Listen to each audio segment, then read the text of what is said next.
इंग्लिशमध्ये जे स्टॅटिस्टिक्स आहे त्याला मराठीमध्ये सांख्यिकी म्हणतात. आता सांख्यिकी म्हणजे संख्या हा शब्द आहे त्याच्यामध्ये, म्हणजे संख्येबद्दल आपल्याला, संख्या म्हणजे काय, तर खूप साऱ्या संख्या आपल्याकडे जर असतील तर इंग्लिशमध्ये आपण त्याला ना डाटा असं म्हणतो. म्हणजे एखादी माहिती म्हणजे संख्यात्मक माहिती. त्याचा आता संख्यात्मक माहिती म्हणजे काय, तर अशा अनेक प्रकारची माहिती आपण जी गोळा करतो की नाही ती संख्यात्मक माहिती असते.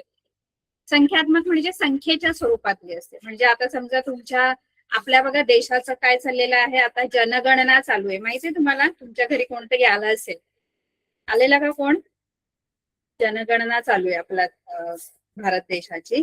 म्हणजे आपल्या देशामध्ये किती आता लोकसंख्या आहे ती आपली मोजणार आहोत आपण. ठीक आहे, तर प्रत्येकाच्या घरात जाऊन विचारलं जातं की किती जण का आहेत घरामध्ये. आता किती जण राहतात म्हटल्यानंतर आपण काहीतरी संख्या सांगतो, बरोबर आहे? 2 जण राहतात किंवा 3 जण राहतात, 5 जण राहतात. म्हणजे ती जी आता प्रत्येक घरात जाऊन जाऊन ते विचारणार किती माणसं राहतात तुमच्या घरी, तर कोण 2 सांगणार, कोण 5 सांगणार, कोण 10 असेल, मोठं घर असेल 10. ती जी माहिती ते गोळा करणार ही कोणत्या प्रकारची असणार आहे? ती असणार आहे सांख्यिक माहिती, संख्यात्मक माहिती असणार.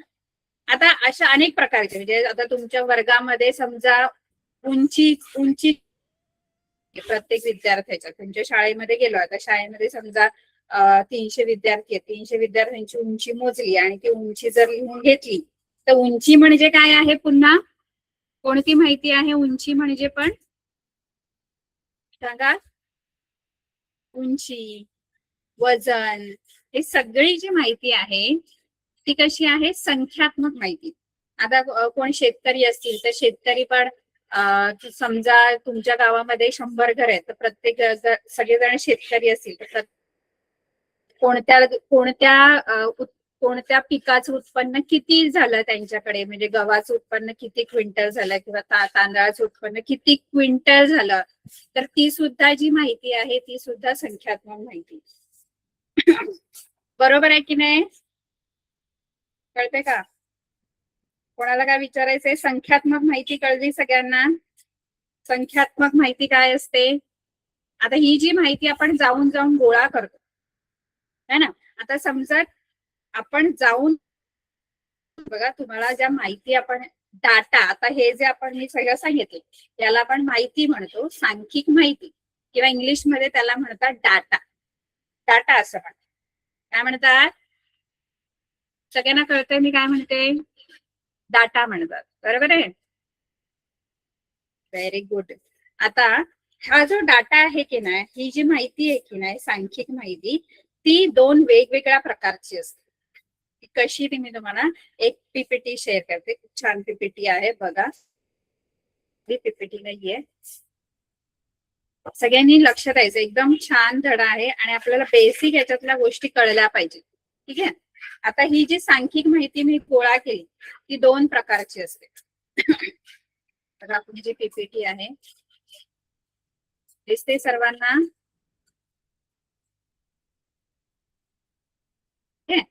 तर ही आपण अशी थोडीशी अशी छान बनवण्यासाठी आपण काहीतरी असं डिटेक्टिव्ह मध्ये वगैरे असं बनवलेली आहे पीपीटी. तर डाटा डिटेक्टिव्ह एजंट्स, म्हणजे डाटाचं आपण सगळं डाटाबद्दल सगळं आपण डिटेक्ट करणार आहे, म्हणजे शोध लावणार आहे. जसा डिटेक्टिव्ह कसा असतो, एखाद्या गोष्टीचा शोध लावतो, तसं आपण डाटाबद्दल एकदम डिटेल मध्ये जाणार आहे.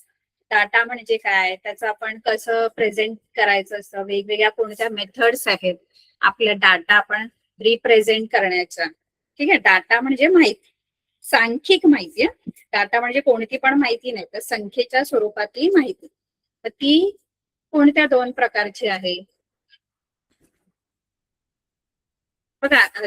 तो जो डाटा आहे ना, तो डाटा तो या 3 टप्प्यांमधून जातो. ठीक आहे. कळते का मुलांना मी काय बोलतेय? फक्त थम्सअप करून मला तुम्ही सांगू शकता की तुम्हाला कळतंय की नाही कळत. स्क्रीन दिसते सर्वांना?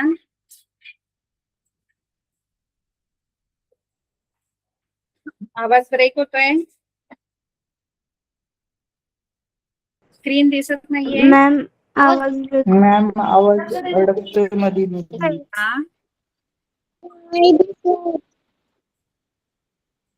आवाज अडकतोय. तुम्ही परत म्हणजे लॉक हे करा आणि पुन्हा जॉईन करा. बरोबर तुमच्याकडे कदाचित रेंजचा प्रॉब्लेम असेल, नेटवर्क नसेल कदाचित. बाकीच्यांना येतोय आवाज? असं नाही की सगळ्यांनाच आवाज येत नाहीये, बाकीच्यांना येतो. फक्त थोडी मुलं आहेत ज्यांच्याकडे मे बी नेटवर्कचा इश्यू असेल म्हणून मग प्रॉब्लेम होत असेल. ठीक आहे. Very good.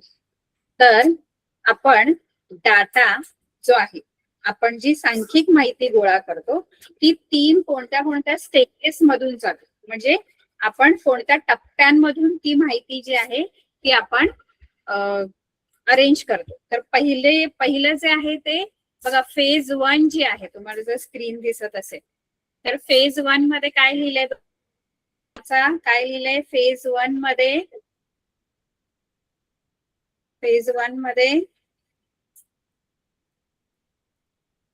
फेज 1 मध्ये काय लिहिलेलं आहे? स्क्रीन जर तुम्हाला दिसते तर फेज 1 मध्ये काय लिहिलंय? Saurus intelligence. डाटा लिहिलेला आहे. Intelligence. Search intelligence. जी पण ज्याची पण हे घेतली आहे ना, समजा की उंची, त्याचा डाटा. फेज 1 मध्ये कलेक्ट असं लिहिलेलं आहे आणि सोर्स इंटेलिजन्स. ठीक आहे. आता फेज 1 मध्ये आपण काय करतो माहितीये का? Source intelligence. फेज 1 मध्ये आपण त्याच्यावरती कलेक्ट असं लिहिलंय. ठीक आहे. तर कलेक्ट ही एक स्टेज आहे. पहिली स्टेज जी आहे ती कलेक्शनची, म्हणजे डाटा आपण कलेक्ट करतो. म्हणजे आता मी समजा तुमच्या गावामध्ये किंवा तुमच्या एरियामध्ये प्रत्येक घरामध्ये किती व्यक्ती राहतात, number of persons in every family जर आपण गोळा करायचे तर मी जाऊन तिथे गोळा करते. किंवा काय मी करू शकते, जर मला बघा 2 प्रकारचा डाटा असतो, तो आपण आधी बघूया. 2 प्रकारचा जो डाटा आहे, आधी डाटाचे प्रकार बघूया. आपण जी माहिती गोळा करतो बरोबर आहे, ती एकतर प्रायमरी डाटा असू शकते, दिसते प्रायमरी म्हणजे प्राथमिक माहिती, आणि त्याच्या पुढे दिलं आय विटनेस, आणि दुसरं दिलंय सेकंडरी डाटा. आवाज ब्रेक होतोय. मॅम खरंच आवाज ब्रेक होतोय. हो मॅम. हो मॅम, तुमचा आवाज ब्रेक होतो. हो मॅम. पण बाळांनो तो प्रॉब्लेम थोड्याच मुलांचा नहीं होता है, मे बी तुमच्याकडे. मैम आप अपना कैमरा ऑफ कर सकती हैं अगर कोई आपको परेशानी ना हो तो कैमरा ऑफ कर दीजिए. बच्चों का आपकी आवाज क्लियर आ रही है, आपकी आवाज क्लियर आ रही है मैम, आप कंटिन्यू कर सकते आ रही है ना मैम? ठीक है. हाँ हाँ मैम आवाज आ रही है. आप अपना सिर्फ कैमरा ऑफ कर सकते हैं. कैमरा ऑफ करूँ मैं? ठीक. हाँ हाँ आप कर सकते हैं. तर आपला जो डाटा मी कलेक्ट करणार आहे तो 2 प्रकारचा असतो, एक प्राथमिक आणि दुसरा दुय्यम, म्हणजे प्रायमरी डाटा आणि सेकंडरी डाटा, असं 2 प्रकारचा डाटा असतो. त्याच्यामध्ये फरक, स्वतः जाऊन जर प्रत्येक घरामध्ये किती व्यक्ती आहेत हे मी स्वतः जाऊन जेव्हा ती माहिती गोळा करते, म्हणजे आय विटनेस म्हणजे मी स्वतःच्या तिथे मी विटनेस आहे, म्हणजे मी साक्षीदार आहे की ह्या घरामध्ये एवढी माणसं राहतात, त्या घरामध्ये तेवढी माणसं राहतात, है ना. तर मी तो स्वतः जाऊन जो डाटा गोळा करणार आहे तो प्रायमरी डाटा आहे.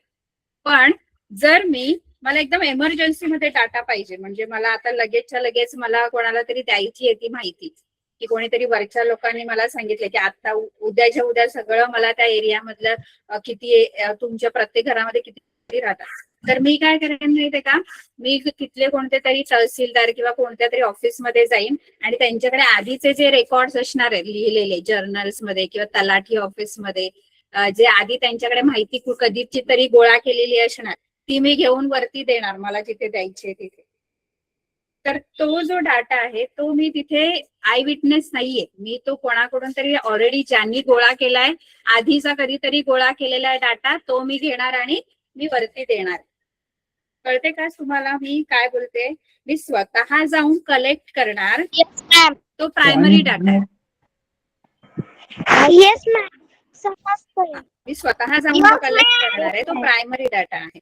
आणि ओके, मी स्वतः जाऊन जो कलेक्ट करणार आहे तिथे मी स्वतः साक्षीदार. हा म्हणजे तो जो डाटा आहे ना तो एकदम रिलायबल असणार, रिलायबिलिटी त्याची खूप हाय असणार, म्हणजे ती माहिती एकदम खरी असणार आहे कारण मी तिथे आहे, बरोबर आहे. पण सेकंडरी डाटाच्या रिलायबिलिटी म्हणजे त्याची जी सत्यता आहे ती एवढी आपण कदाचित ती, कारण तो जो डाटा आहे तो आधीचा असतो कधीचा तरी, आता कदाचित बदललं असतील, आता कोणत्या एरियामध्ये नवीन आला असेल किंवा कोणतरी सोडून गेला असेल, मग तो डाटा जो आहे तो थोडासा रिलायबल नसतो. रिलायबल म्हणजे खरा नसतो. कोणता डाटा खरा नसतो बरं सांगा? प्रायमरी की सेकंडरी? आणि कोणता खरा असतो? रिलायबल कोणता असतो? आणि रिलायबिलिटी मध्ये सत्यता कोणाची कमी असते सांगू शकता? खरा, सत्य, रिलायबल असा कोणता डाटा असू शकतो? हायली करेक्ट कोणता डाटा आहे? प्रायमरी की सेकंडरी? सांगा. खरा म्हणजे एकदम जो अप टू डेट डाटा आहे तो कोणता आहे? कोण सांगू शकेल उत्तर? Primary data. Primary data.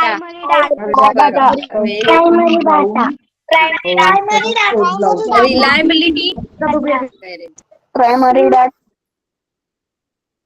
म्हणजे प्रायमरी डाटाची जी रिलायबिलिटी आहे म्हणजे सत्यता आहे जी ती हाय असते, म्हणजे तो एकदम परफेक्ट असतो. ठीक आहे. तेच जर सेकंडरी डाटाची रिलायबिलिटी बघायला गेलं तर ती कमी असते, कारण आपण किती सत्य आहे त्याच्याबद्दल आपण खात्री नाही देऊ शकत. ठीक आहे. कळलं? दोन प्रकारचे डाटा कोणते आहेत सगळ्यांना? आता मला सांगा ह्या ज्या दोन डाटामध्ये डिफरन्स काय आहे ते आपण बघूया. डिफरन्स काय आहे बरं? तर एक तर वेळेचा डिफरन्स आहे, टाइम फॅक्टर. पण कोणाला कोणता डाटा गोळा करण्यासाठी जास्त वेळ लागेल? टाइम कोणत्या डाटासाठी, डाटा कलेक्ट करण्यासाठी कोणता डाटा कलेक्ट करण्यासाठी जास्त टाइम लागेल?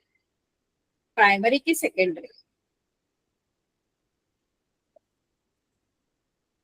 प्रायमरी डाटा कलेक्ट करायला जास्त वेळ लागेल की सेकंडरी डाटा कलेक्ट करायला? कोणाला जास्त वेळ लागेल आणि कोणाला कमी वेळ लागेल? सांगा बघूया उत्तर. कोणता डाटा कमी वेळ घेईल आणि कोणता जास्त वेळ घेईल?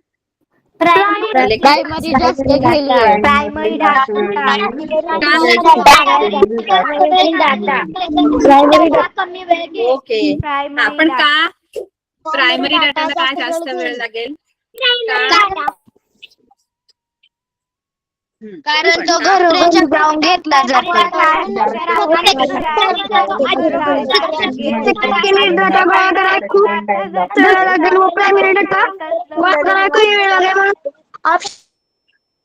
बरोबर बरोबर बरोबर.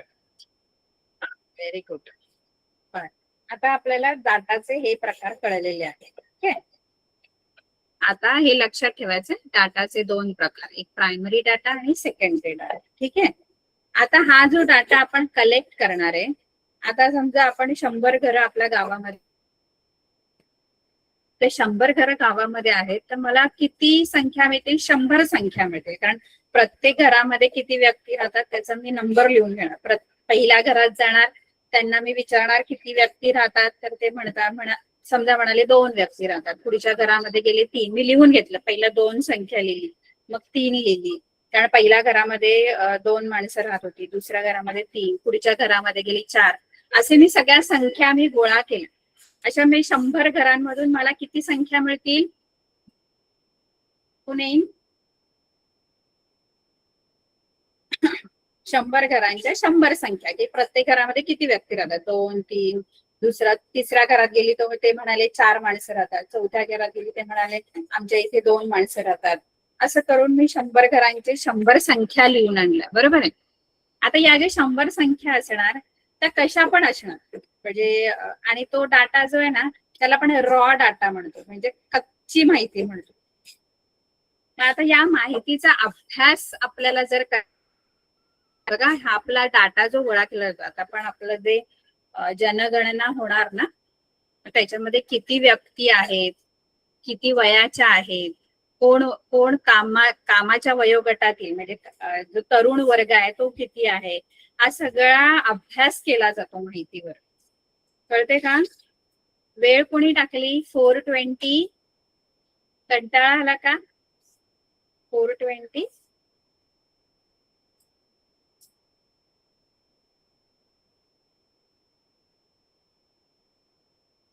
अच्छा, तर आपण जी माहिती गोळा करणार की नाही, ती गोळा केलेली माहिती व्यवस्थित अरेंज पण करावी लागते. म्हणजे आता आपण समजा माहिती गोळा केली तर ते फक्त जनगणनेमध्ये किती व्यक्ती राहतात असं नाही, प्रत्येक व्यक्तीचं वय काय आहे, कोण कामाला जाणार आहे, ते पण सगळं घेणं.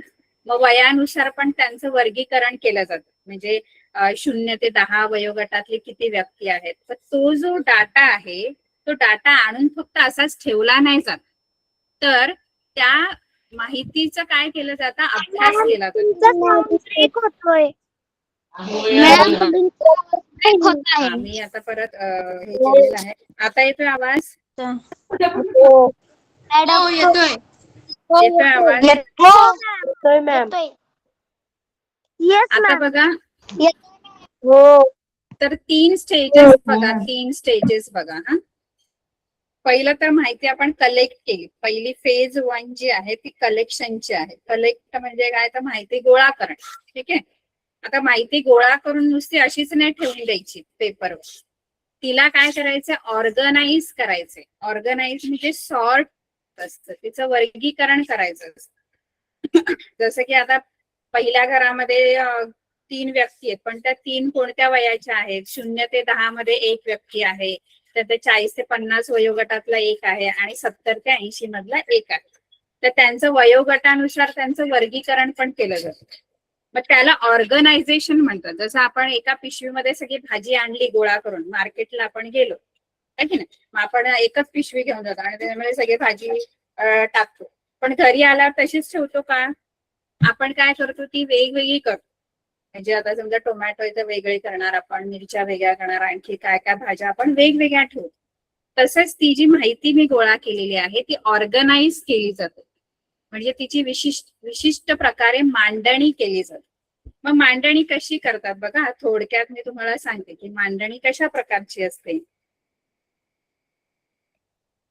बघा, समजा तुम्ही डाटा गोळा केला, तुमचा जो डाटा रॉ डाटा आहे, समजा आता मी थोड्याच संख्या घेते, मी फार संख्या नाही घेत, मी 10 संख्या घेते. समजा 10 घरामध्ये मी गेली आणि तिथे समजा अशा प्रकारचं मला माहिती मिळाली.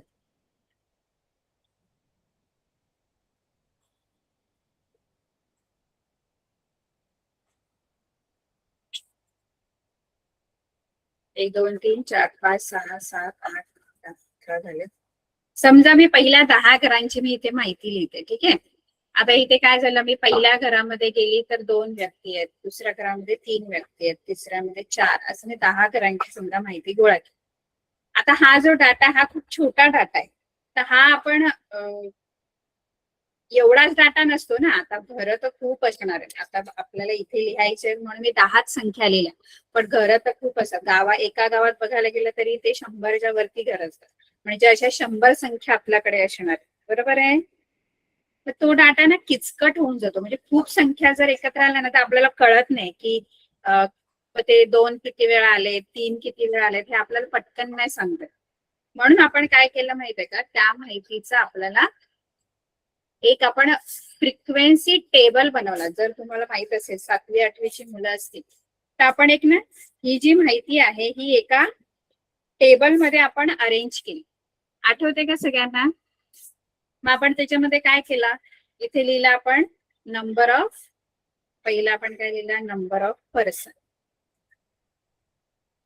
म्हणजे हीच माहिती, ही कच्ची माहिती आहे, ही मी काय केली, ऑर्गनाइज केली. ऑर्गनाइज म्हणजे मी विशिष्ट प्रकारे तिची मांडणी केली की जेणेकरून मला जर एखादी गोष्ट पटकन जर पाहिजे, एखादी माहिती, तर मला पटकन मिळेल. खूप असा किचकट डाटा असेल, खूप एकत्र अशी माहिती असेल, खूप संख्या एकत्र अशा मी अशाच लिहिलेल्या असेल, तर त्याच्यातून मला व्यवस्थित जर काहीतरी पाहिजे कधीतरी माहिती, तर ती पटकन नाही मिळणार.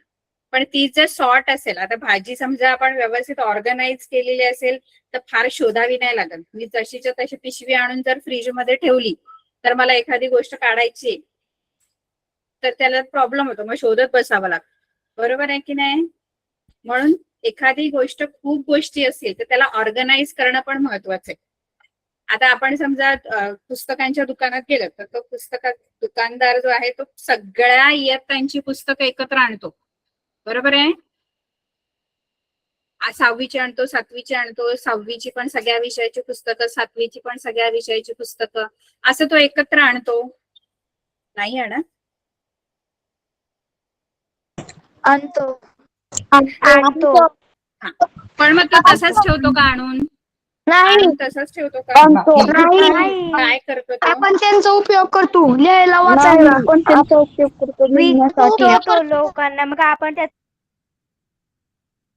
म्हणजे इयत्तेनुसार आणि इयत्तेमध्ये पण विषयानुसार वेगळी. म्हणजे 6वीचा एक जो शेल्फ असते, एक मांडणी 6वीसाठी, पण त्याच्यात पण एक पहिला जे हे आहे ते मराठीची पुस्तकं, मग गणिताची, मग असं इतिहास, असं वेगवेगळी मांडणी करतो. बरोबर आहे? म्हणजे तो ऑर्गनाईज करतो थोडक्यात, की जेणेकरून जर कोण आलं पुस्तक मागायला तर तो शोधायला वेळ नाही ना जाणार. बरोबर आहे? नाहीतर लागतो. सगळं तसंच ठेवलं त्यांनी आणि ऑर्गनाईज केला नाही. कळतंय सगळ्यांना? म्हणून आपण जी माहिती गोळा करतो त्या माहितीचा जर अभ्यास करायचा, आता माहिती आपण कशासाठी गोळा करतो? असंच टाइमपास साठी केली का माहिती गोळा? त्याचा काहीतरी अभ्यास करायचा आहे आपल्याला, म्हणून आपण माहिती गोळा करतो. बरोबर आहे? सगळ्यांना कळतंय? थम्सअप करा. कळते का? हो कळतंय. Yes ma'am. हो मॅम. हा, मग आपण अभ्यासासाठी ती माहिती. हा, कोणाला काय प्रश्न आहे याच्यावर अजून? म्हणजे वेगळा काय प्रश्न पडला असेल तर विचार.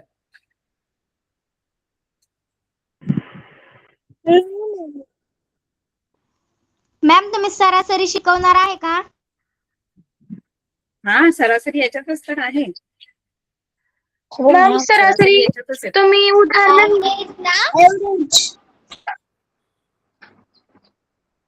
सरासरी आपल्याला याच्यामध्येच आहे, स्टॅटिस्टिक्स, सांख्यिकीमध्येच येते. सांख्यिकीचाच एक पार्ट आहे सरासरी. शिकवणार ना सरासरी पण आधी आपल्याला डाटा आपण कसा ऑर्गनाईज करतो ते पण आपण शिकूया. ठीक आहे? तर त्याच्यासाठी आपण डाटाचं काय करतो माहितीये, एक टेबल बनवतो. एक काय बनवतो? सारणी तयार करतो, टेबल तयार करतो. कळते का? बघा कसा टेबल बनवायचा. आता इथे तर 10च संख्या आहेत फक्त. मग इथे नंबर ऑफ पर्सन, आता नंबर ऑफ पर्सन म्हणजे हे नंबर ऑफ पर्सन आहेत, म्हणजे व्यक्तींची संख्या, व्यक्ती आहेत. तर आता मी नंबर ऑफ पर्सन मध्ये सगळ्यात लहान संख्या इथे कोणती दिसते? हा जो मी डाटा लिहिलाय त्याच्यामध्ये सगळ्यात लहान संख्या कोणती आहे? कोणती दिसते सगळ्यात लहान संख्या?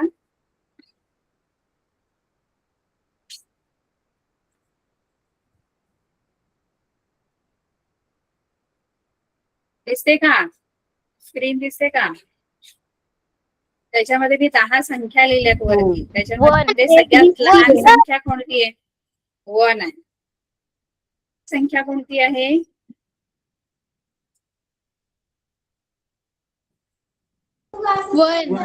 वन. सगळ्यात मोठी सगळ्यात मोठी विचार 5 आहे. आणि मध्ये 1, 2, 3, 4 आणि 5 पर्यंतच आपण घेणार, कारण त्याच्यावरती संख्या नाहीये आपल्या माहितीमध्ये. आणि आता आपण याचा एक टेबल तयार करा. ठीक आहे? आता टेबल तयार करताना करायचं काय असतं बघा. इथे मी पहिला नंबर ऑफ पर्सन लिहिला, दुसरा जो लिहिला, तिसरा कॉलम मी फ्रिक्वेन्सीचा लिहिला. बघा, स्टॅटिस्टिक्स आपण फार आधीपासून शिकतोय. आपण माझ्या मते ना 3री 4थी पासून पण आपण शिकतोय. ठीक आहे? तर आता पहिली संख्या 2 आहे, तर काय करायचं असतं? 2च्या पुढे 1 टॅली मार्क द्यायचं. बरोबर आहे? त्याच्यानंतर पुढची संख्या 3 आहे, मग 3च्या पुढे 1 टॅली मार्क द्यायचा असतो. 4, तिसरी संख्या 4 आहे, मग 4च्या पुढे 1 टॅली. पुन्हा 2 आहे, 2 त्यानंतर 5 आहे, मग 5च्या इथे एक टॅली मार्क आहे. कळते का? असं आपण ही माहिती ऑर्गनाइज करणार हो. आहोत. 5 आणि हो. मग नंतर 1 आहे, मग 4 आहे. मैम स्क्रीन नहीं दिख रही. आपण दिसतीये. printer दिसते. मैम 4 मैम तो ब्रेक होता मैम तुम्ही सरासरी शिकवताय ना? मैम आता सरासरी काय झालं? तुम्ही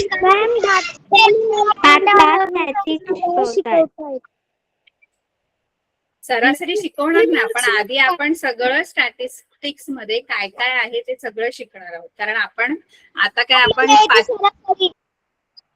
सरासरी येते ना. म्हणजे मॅम सरासरी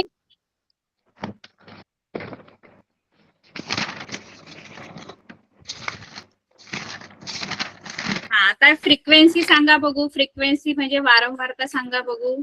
1 ची वारंवारता टॅली मार्क्स वरून सांगायचं. टॅली मार्क्स मध्ये कसं असतं, एखादी संख्या येईल तिला असे मार्क्स द्यायचे आणि 4 मार्क्स झाले की पाचवी जी रेषा असते ती आडवी द्यायची, डायगनली अशी. कारण मग आपल्याला तो एक बंच तयार होतो. म्हणजे मोजताना बघा खूप आपण असं देत जात नाही टॅली मार्क्स, अशा मग ते मोजताना आपल्याला काय कन्फ्युजन होतं. मग आपण टॅली मार्क्स करताना काय करतो, 4 रेषा झाल्या की 5वी रेषा अशी आडवी द्यायची. म्हणजे तो एक काय म्हणतो ग्रुप बनतो. तो मोजताना मग आपल्याला सोपं पडतं. मग पुन्हा 4 झाल्या की 5वी ओळ अशी, म्हणजे आपल्याला लगेच कळतं हे 5 आणि हे 5 10. लगेच आपण 10 लिहू शकतो. पण असं सरळ जर लिहत गेलो तर हे सगळे आपल्याला मोजायला लागतं. 1 2 3 असं करत करत करत. त्यामुळे आपण 5-5चा एक गट बनवतो. कळलं? हे सगळ्यांना माहित आहे का टॅली मार्क्स कसे द्यायचे? हो. आता यांच्या फ्रिक्वेन्सी सांगा बघू. याची फ्रिक्वेन्सी काय आहे? टॅली पहिला 1 ची फ्रिक्वेन्सी काय येणार? 1 किती वेळा आलेला आहे आपल्या डाटामध्ये? 1 किती वेळा आलेला आहे?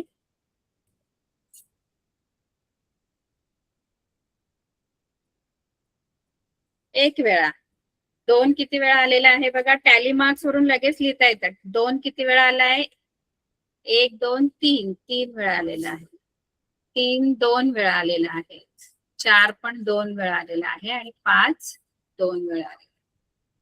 आणि असं आपण टोटल या 10 संख्या आपल्या आहेत.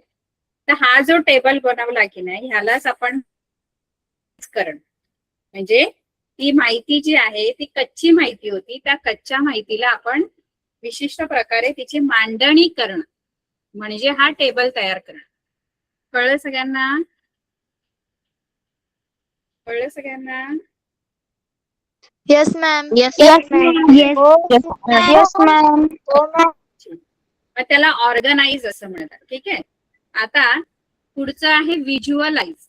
म्हणजे आपण जे ग्राफ वगैरे काढतो, म्हणजे आता आपल्याला जो डाटा दिलेला असतो बघा, कधी कधी आपल्याला डाटा देतात की तुमच्या वर्गामध्ये 6वीचा एक वर्ग आहे, 7वीचा, तुमच्या शाळेमध्ये 6वीचा एक वर्ग आहे, 7वीचा एक वर्ग आहे, 8वीचा वर्ग आहे. तर त्या वर्गामध्ये मुलं आणि मुलींची संख्या किती आहे तर ते आपण ग्राफद्वारे काढू शकतो. म्हणजे तुम्हाला असा टेबल दिलेला असतो. म्हणजे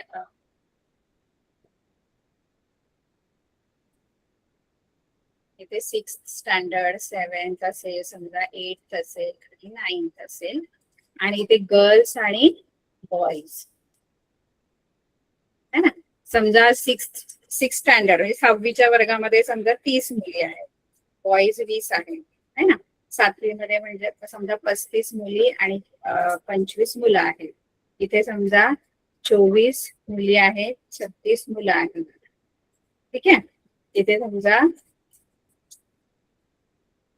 गर्ल्स बॉईज. तर हा टेबल आपल्याला बनवून दिलाय. म्हणजे ही दुसरी स्टेज आहे. हा रॉ डाटा नाहीये, तर हा ऑर्गनाइज डाटा आहे. पण हाच डाटा आपण व्हिज्युअल साठी आपण तो ग्राफ मध्ये पण काढू शकतो. म्हणजे हीच माहिती आपण ग्राफ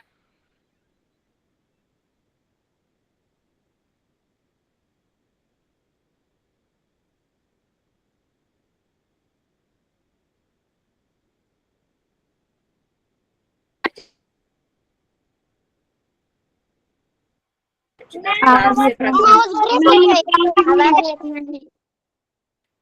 मॅम आवाज ब्रेक होतोय. जॉईंट पार्ट असतो. त्यानंतर बघा ही जी माहिती दिसते तुम्हाला स्क्रीन दिसते सर्वांना.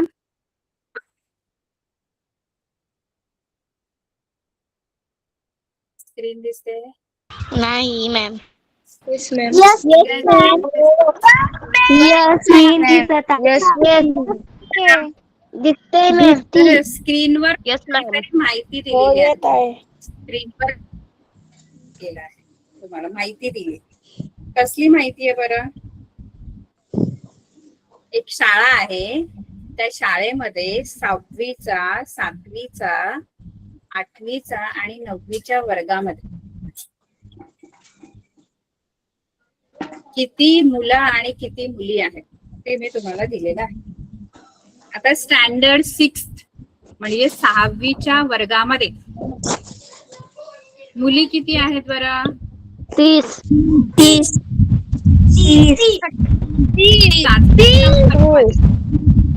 बरोबर. 7वीच्या वर्गामध्ये बॉईज किती आहेत?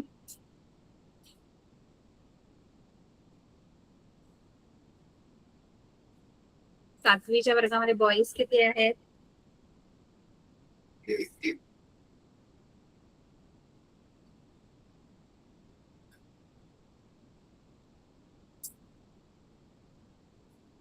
किती आहेत?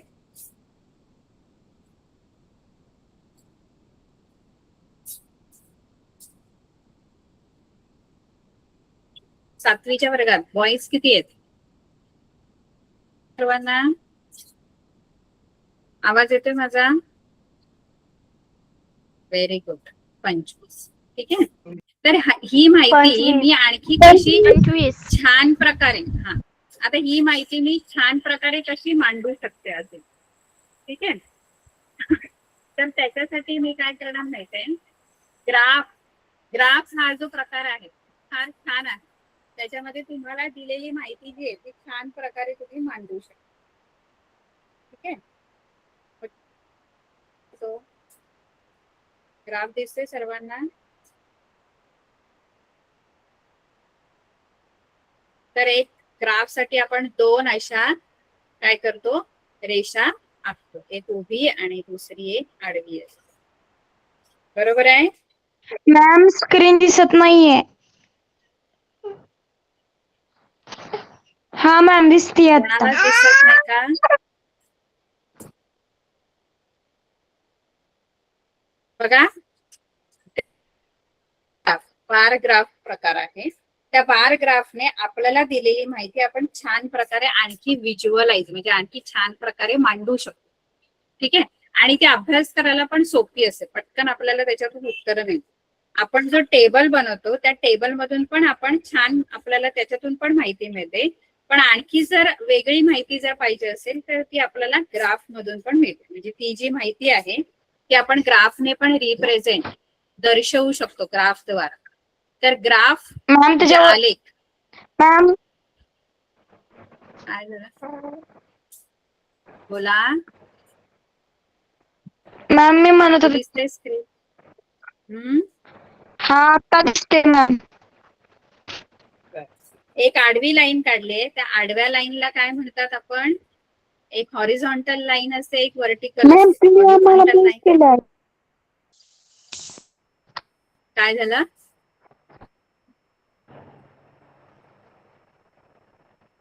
मॅम स्क्रीन दिसत नाही. ओके थांबा जरा. एक दिसत आहे मॅम, दिसत आहे. Please continue. आणि ज्यांना दिसत नाहीये त्यांनी प्लीज एकदा लॉग आउट करून लॉग इन करा.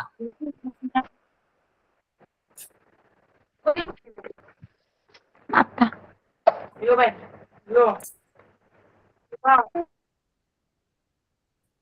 अच्छा. तर ही स्क्रीनवर तुम्हाला एक ग्राफ दिसतोय. मी ग्राफ पेपरवर एक 2 लाईन काढलेल्या आहेत. एक आडवी अशी लाईन काढली आहे हॉरिझॉन्टल. ही बघा ती आपण एक्स ऍक्सिस असं म्हणतो. ठीक आहे. आणि ही जी उभी लाईन आहे तिला आपण वाय ऍक्सिस असं म्हणतो. जी व्हर्टिकल आहे तिला आपण वाय ऍक्सिस असं नाव दिलेलं. ठीक आहे. आता मी जो डाटा मी तुम्हाला दिला होता गर्ल्स बॉईज प्रत्येक स्टँडर्ड मध्ये किती आहे.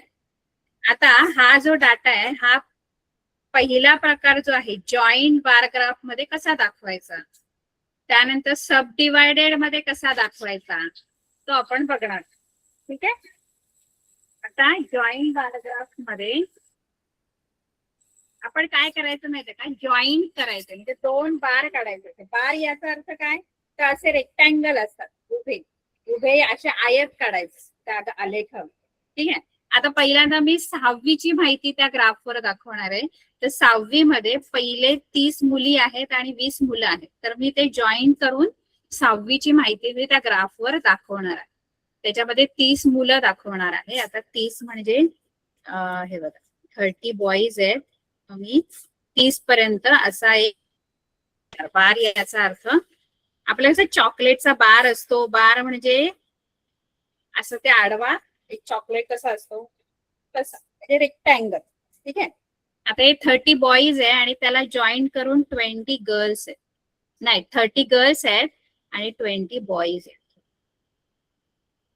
हे 6वीच्या स्टँडर्डचा मी बार ग्राफ काढले. आता हे दोन्ही सेम म्हणजे 30-20 पण हे काय आहेत तर ते वेगळे वेगळे बॉईज आणि गर्ल्स आहेत. त्याच्यासाठी मग मी वेगळं काहीतरी आपण एक आपल्याला कळायला पाहिजे ना, माहिती आपल्याला माहिती आहे ती इथे कळली पाहिजे. मग इथे कळण्यासाठी गर्ल्स आणि बॉईज आपण वेगवेगळ्या चिन्हाने दर्शवणार. म्हणजे मी आता काय करेन, हे गर्ल्स साठी मी असं काहीतरी डिनोट करेन आणि बॉईज साठी असं. त्याला म्हणतात जॉईंट बार ग्राफ. आता मी 6th स्टँडर्डचा काढलेला आहे. ठीक आहे. आता 7th स्टँडर्डचा 35 आणि 25 म्हणजे गर्ल्स 35 आणि बॉईज 25. ठीक आहे. तर आपण सेम तसंच, फक्त आता 2 मी गॅप सोडणार कारण आता मी स्टँडर्डचं लिहिते. त्यामुळे हे 35 कसं जाणार, 35 म्हणजे 30 आणि 40 मध्ये मधली जी 5वी लाईन आहे ती 35 ची. ठीक आहे. तर इथे आपण असं 35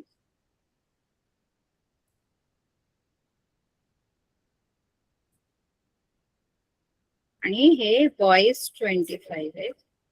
तर ते इथून जॉईन करायचं. याला जॉईंट बाराग्राफ म्हणतात. याला जॉईंट गर्ल्स झाल्या आणि हे बॉईज झाले. ठीक आहे. हे 7th स्टँडर्ड. आता सेम 8th स्टँडर्ड जो आहे त्याच्यामध्ये 24 आणि 36 असा आहे. ठीक आहे. 24 गर्ल्स आहे आणि 36 बॉईज आहे. तर 24 आपले 24 म्हणजे 20च्या पुढे 4थी लाईन येणार. ठीक आहे. म्हणजे इथे अशी ही लाईन येणार. सगळ्यांना येतं हे पॅराग्राफ, लाईन पॅराग्राफ आहे. Yes ma'am. त्याला जोडून आपण 36 म्हणजे 35 आणि वरती एक लाईन.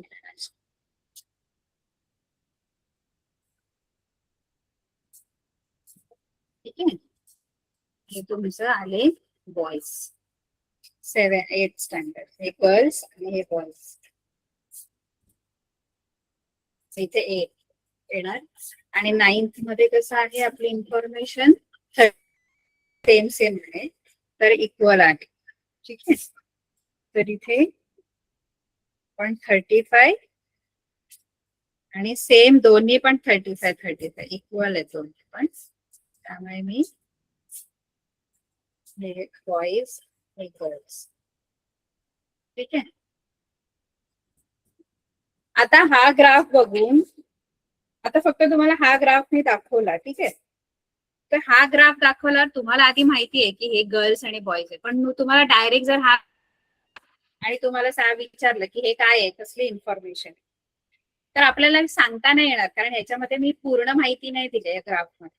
कारण मी हे आडव्या रेषा कोणाच्या आहे, हे डॉट डॉट कोणाचे आहे, ते इथे ग्राफवर कुठे मी सांगितलं नाही. बघा आधीची जी माहिती आहे ती माहिती आपण इथे रिप्रेझेंट करणार, पण हा ग्राफ उचलून जर मी कोणाला दाखवला आणि तुम्ही म्हणालात बघा मी ही माहिती आहे, ही अशी गोळा केलेली आहे माहिती, पण बघणारा जर समजा ग्राफ बघितलं तर त्याला कळणारच नाही हे काय आहे. कारण या रेषा कसल्या आहेत, डॉट कसले आहेत ते तुम्ही दिलेत, ते कुठेतरी सांगायला पाहिजे ना ग्राफ मध्ये. म्हणून इथे ना स्केल लिहायची असते मुलांना, ही विसरायची नाही स्केल लिहायला. कारण स्केल मध्ये आपण सांगतो की हे रेषा कोणासाठी आहेत, ते डॉट्स कोणासाठी आहेत, हे जे मी लाईन्स दिलेले आहेत त्या कोणासाठी आहेत, आणि इथे तुम्ही स्केल किती घेतलेली आहे, वाय एक्सिस वर तुम्ही कसं माप घेतलंय. म्हणजे वाय एक्सिस वर कसं घेतलंय बघा, हा जो 1 सेंटीमीटरचा जो बॉक्स आहे त्याच्यामध्ये मी 10-10चा फरक घेतलेला. मग स्केल मध्ये दोन्ही गोष्टी लिहायच्या असतात. एक तर तुम्ही किती बघा 1 centimetre is equal to 10 students घेतले. आता नेहमीच आपल्याला 10 स्टुडंट्स घेऊ असं नाही, कधी कधी 100 पण घ्यावे लागते. म्हणजे आता समजा तुमचा डाटा वेगळा असेल, समजा तुमचा डाटा हाईटचा असेल. ऐकताय सगळेजण? हाईट ऐकताय सगळेजण? बघा आपला डाटावर असतं की आपली जी माहिती आहे त्याच्यावर डिपेंड असतं की आपण स्केल कोणती घेणार आहे. 1 सेंटीमीटरला 10 घेणार आहे, 1 सेंटीमीटरला 50 घेणार आहे, 1 सेंटीमीटरला 100 घेणार आहे. कधी कधी आपण आपल्या डाटामध्ये 1 सेंटीमीटरला 100 पण घेतो. बघा तुमची जी हाईट आहे ती हाईट सेंटीमीटर मध्ये मोजतात. मग काहींची हाईट 146 असते, काहींची आणखी त्याच्यापेक्षा जास्त असते है ना, किंवा आणखी वेगळी माहिती पण असू शकते. मध्ये समजा किती पॉप्युलेशन आहे. तुम्ही हा आज शिकवलं ना? काय काय शिकवलात ना, सांगा ना. हा आलेख होमवर्क ना, होमवर्क मी देते ना तुम्हाला. एक हा मिनिट. मॅम. हो हो, तुम्हाला कळलं का जॉईंट बार ग्राफ काय आहे? Yes ma'am. सगळ्यांना कळलं? Yes ma'am. Yes ma'am. Yes तर मॅम. तुमचा जो होमवर्क मॅम. आहे, येस एक minute. Ma'am. Yes, ma'am. Yes ma'am. Yes ma'am. Yes ma'am. ठीक आहे ठीक आहे. तुम्हाला होमवर्क कसा असणार आहे, मी तुम्हाला एक ग्राफ काढायला देते. Yes, ma'am. ठीक आहे, तो ग्राफ काढायचा. Yes, ma'am. लिहून घ्या बघू. ओके मी मॅम. ग्राफ असाच एक ग्राफ काढायला बाय देते. मॅम. दिसत नाहीये स्क्रीन. मॅम स्क्रीन दिसत नाहीये.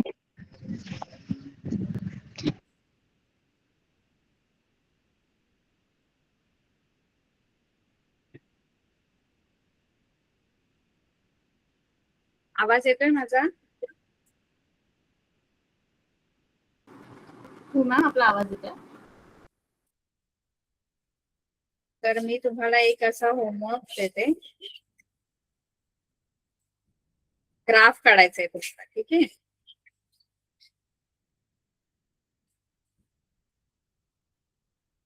नाहीतर तुम्ही एक काम करा, तुमच्याकडे जर ग्राफ पेपर असेल तर ही जी मी इन्फॉर्मेशन दिली याचाच एक ग्राफ हे पण लिहून घ्या, आणि याचा जॉईंट बार ग्राफ म्हणजे आता जसा मी दाखवलं तसा बार ग्राफ काढायचा.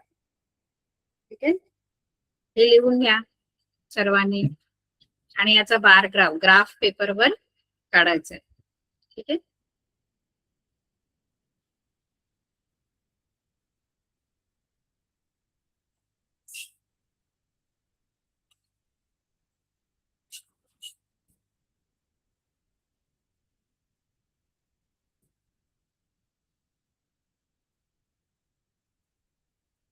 लिहून झालं की सांगा मला.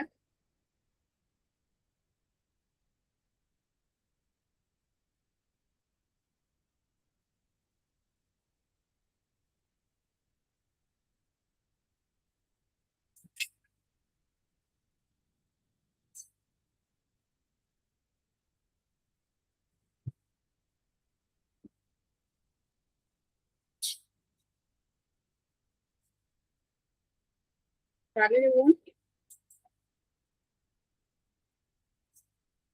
ठीक आहे, आणखी एक मी बघते आहे का.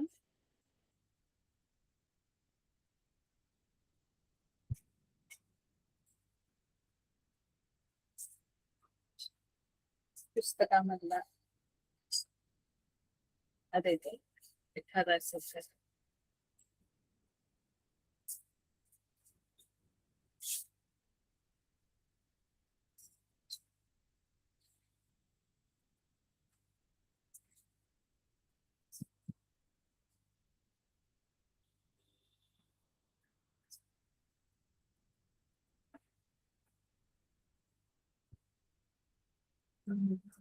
एक मिनिट सर.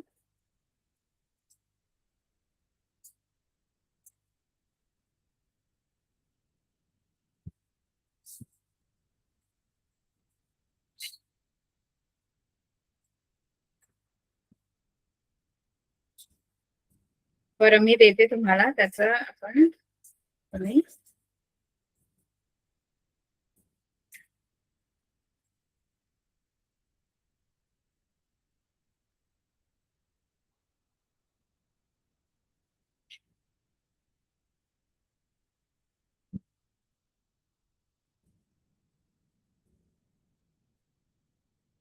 द्या.